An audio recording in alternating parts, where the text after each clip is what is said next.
పవన్ కళ్యాణ్ గారు deputy CM గారు ప్రాయచిత్త దీక్ష చేపట్టారు. ఆయన ప్రాయచిత్త దీక్ష మేము చేపడతాం, నిరూపించండి. ప్రాయచిత్తం అంటే ఏంటి?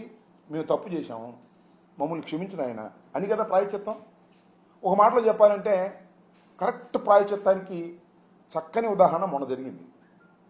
ఆ కాకినాడ రూరల్ ఎమ్మెల్యే గారు ఒక దళితుడిని, డాక్టర్ని ఇష్టం వచ్చినట్టుగా దూషించారు. ఏం దూషించారో నేను చెప్పను, కెమెరాల ముందు బాగోదు, అవన్నీ సర్క్యులేట్ అయినాయి.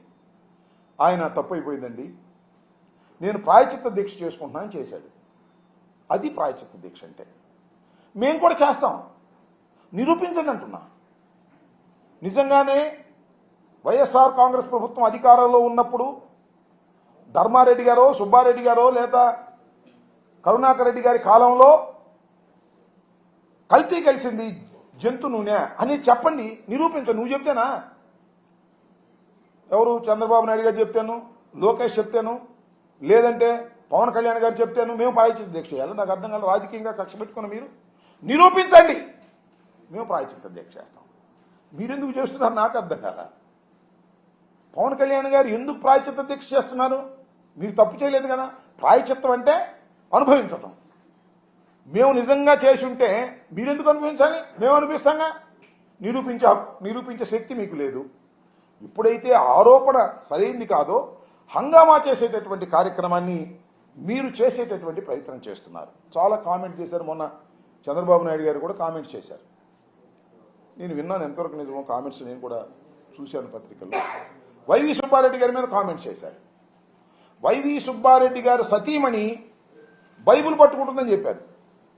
అంటే అక్కడ మత ఘర్షణలు క్రియేట్ చేయడం కోసం మాట్లాడారు. అంతేకాదు, ధర్మారెడ్డి గారు కొడుకు చనిపోతే 11 రోజుల తర్వాత, దినవారాలు అయిపోయిన తర్వాత గుడికి వచ్చాడు, అటు రాకూడదు అని మాట్లాడారు. అంటే వీళ్ళు హిందుత్వ ద్రోహులు, నేనే హిందుత్వాన్ని బాగా తీసుకువెళ్ళేటటువంటి వ్యక్తిని అనేది మాట చంద్రబాబు నాయుడు గారు చెప్పాలనే ప్రయత్నం చేశారు.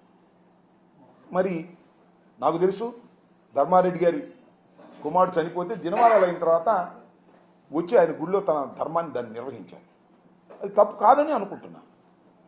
చంద్రబాబు నాయుడు గారు గొప్ప పని చేశారు. మీకు గుర్తుందా? చాలామంది సీనియర్స్ గుర్తుండే ఉంటుంది. ఆయన తండ్రి గారు మరణిస్తే ఆయన తలనీలాలు ఇవ్వాల, గుండె చేసుకోవాలి. ఆయన వాడు తమ్ముడు చేతి చేయించాడు. తల్లి చనిపోయినప్పుడు కానీ, తండ్రి చనిపోయినప్పుడు కానీ ఏ రోజున కూడా చంద్రబాబు నాయుడు గారు తలనీలాలు ఇవ్వలేదు. నువ్వు హిందుత్వాన్ని గురించి మాట్లాడతావు, సనాతన ధర్మాన్ని గురించి మాట్లాడతావు, ధర్మారెడ్డి గురించి మాట్లాడతావు, సుబ్బారెడ్డి గురించి మాట్లాడతావు. ఏం ధర్మం అయ్యా నాకు అర్థం కాలేదు చంద్రబాబు నాయుడు గారు. మీ తండ్రి తల్లి చనిపోయిన రోజున ఏ రోజున కూడా ఒక పెద్ద కొడుకుగా నువ్వు హిందూ సాంప్రదాయాన్ని అనుసరించి గుండు చేయించుకున్నటువంటి వ్యక్తివి. తిరుపతి వచ్చి ఏ రోజున గుండు చేయించుకోలేదు. నువ్వు తిరుపతి ప్రసాదం గురించి, తిరుమల వెంకటేశ్వర స్వామి గురించి మాట్లాడితే మాట్లాడేవు, తప్పు లేదు. అది సుబ్బారెడ్డి మీద, ధర్మారెడ్డి మీద నొక్కేయాలని, నెట్టేయాలని ప్రయత్నం చేసేటటువంటి దారుణమైన అంశం, చాలా ప్రమాదకరమైన అంశం అని మనం చేస్తున్నాం. సుబ్బారెడ్డి గారి సతీమణి, ఆమె పేరు స్వర్ణ అనుకుంటా నాకు గుర్తున్నంతవరకు, ఆమె పేరుతో ఒక గెస్ట్ హౌస్ ఉంది తిరుమల తిరుపతి కొండ మీద. ఆయన చైర్మన్ అయిన తర్వాత పెట్టింది కాదు, అంతకుముందే పెట్టుకున్నాడు ఆయన ప్రేమతో, భక్తితో. ఆమె ఎంత భక్తురాలంటే ప్రతిరోజు గోవుకి పూజ చేసిన తర్వాత బయటకు వస్తారు వాళ్ళు. అంత సనాతన ధర్మాన్ని పాటించేటటువంటి వ్యక్తి సుబ్బారెడ్డి గారి భార్య. ఆమెని బయటికి లాక్కొచ్చి తిడుతున్నావు. ధర్మారెడ్డి కొడుకు చనిపోతే దాన్ని తిడుతున్నావు. నువ్వే సనాతన ధర్మానికి చాలా నిర్దిష్టమైనటువంటి వ్యక్తిని అనేటువంటి ప్రచారం చేసుకునేటటువంటి తాపత్రయపడుతున్నావు. ఇది ధర్మం కాదు. నారా చంద్రబాబు నాయుడు గారు, మరొకసారి చెబుతున్నా, తిరుమల శ్రీ వెంకటేశ్వర స్వామిని రాజకీయంగా వాడుకోవాలనే ప్రయత్నం చేయటం అనేది చాలా దుర్మార్గమైనటువంటి అంశం. దీనికి మీరు అన్ని విధాలా మూల్యం చెల్లిస్తారు భవిష్యత్తులో అనేది కూడా ఇవాళ నేను చెప్తున్నాను. దయచేసి గుర్తుపెట్టుకోమని కూడా మనవి చేస్తున్నాను. ఇంకపోతే పవన్ కళ్యాణ్ గారు ఇవాళ నిన్న ప్రాయచిత్త దీక్ష ప్రారంభించారు. ఇవాళ కనకదుర్గమ్మ గుడి దగ్గరికి వెళ్ళి మెట్లను కడిగారు. అయ్యా